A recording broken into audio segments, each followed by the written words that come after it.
اللہ کے نبی فرماتے ہیں جب میں نے اپنے رب سے اپنے ماں کی مغفرت کی اجازت مانگی، اللہ نے اجازت نہیں دی۔ ضروری نہیں ہے تم جو چاہو سب چیزیں مل جائیں۔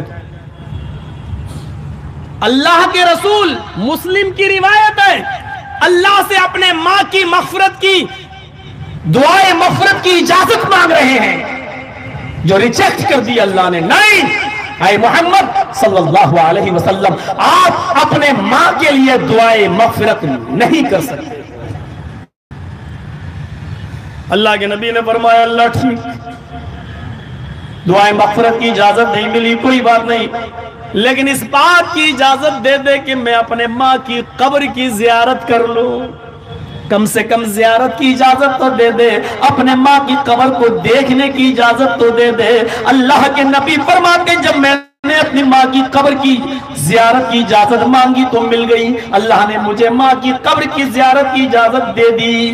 غور کرو، دعائے مغفرت کی اجازت نہیں دی، لیکن قبر کی زیارت کی اجازت مانگی تو مل گئی۔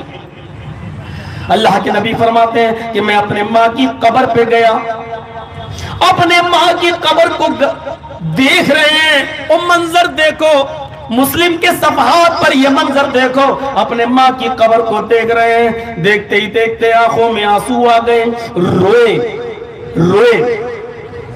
اتنا روئے کہ نبی کے آنکھوں سے گرنے والے آنسوؤں کو جب صحابہ نے دیکھا، جن صحابیوں کے ساتھ آپ گئے تھے، حدیث کے الفاظ ہیں فبکو، نبی اکرم صلی اللہ علیہ وسلم روئے، آپ کو روتا ہوا جب صحابہ نے دیکھا کہ اس طریقے سے اپنے ماں کو یاد کر کر کے رو رہے ہیں، دعائے مغفرت نہیں کر سکتے کیونکہ اللہ نے منع کر دیا، لیکن فطری محبت اتنی ہے کہ اپنے ماں کی قبر کو دیکھ کے رو رہے ہیں، اپنے ماں کی تدفین جو قبر میں باڈی ہے اس کے بارے میں سوچ سوچ کے رو رہے ہیں، اتنا روئے کہ آپ کو روتا ہوا دیکھا تو سارے صحابہ رونے لگے، سارے صحابیوں کے آنکھوں میں آنسو آ گئے، سارے صحابہ بھی رونے لگے۔ میرے پیارے ساتھیوں، یہ ایک سچے بیٹے کا حق ہوتا ہے جو مرنے کے بعد بھی اپنی ماں کو نہیں بھولتا ہے، اور ایک نبی سب کچھ قربان کر سکتا ہے لیکن وہ اللہ کی محبت کو قربان نہیں کرتا، ماں کی محبت اپنی جگہ پر، لیکن اللہ نے اجازت اگر دعائے مغفرت کی نہیں دی تو وہ دعائے مغفرت نہیں کر رہے۔ یہ ایک بیٹا ہی کر سکتا ہے۔ یہ سوچئے 6 سال کی عمر میں جب ماں چھوڑ کے چلی گئی اور آپ اب نبی بننے کے بعد قبر دیکھ کر رو رہے ہیں، اگر ماں کو زندہ پایا ہوتا تو اپنی ماں کی خدمت کا کیسا حق ادا کرتے۔